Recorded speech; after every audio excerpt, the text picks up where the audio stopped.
Hello, Niamh an seo agus tá cuairteoir speisialta in éanalumm sa studio nniu Seán ó Maoilchiaráin ó Nuacht Cúla4 fáilte. Bís le bhean aine. Well, tá sé bís go tún seo freisin a cheán agus bí me fecantirt an tamar fád Nuacht Cúla4 tá mai cínte gohfuil go leor daoine dúirt mar an ggéine ach de aine atá sáile ag fecantirtsa agus a géirí do job a dhéanamh ag pointe éige nar éis siad beaganí níos sinna. Céir dhéanaan iriseoir? So stoka mar iriseoir caméid scéal de insin. Scéal bhfuil ag brise, scéal mór bhfuil hééis tarlú, mas rud bhfuil 8 mór hééis tarlú i do cheanta mar hampla, nó beag daine ann canéis sin na chlúdach ach sé roiint leis an bobbal.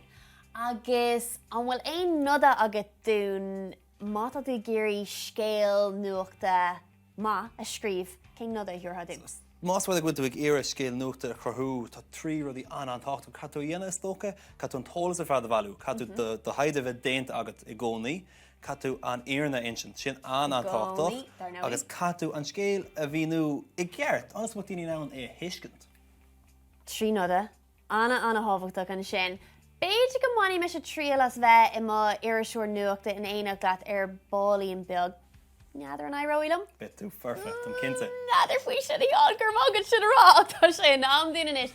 Feicáil cé a bhééis ag túirt faoin scamal dríochta inniu ar aigreán eile de anfa. San?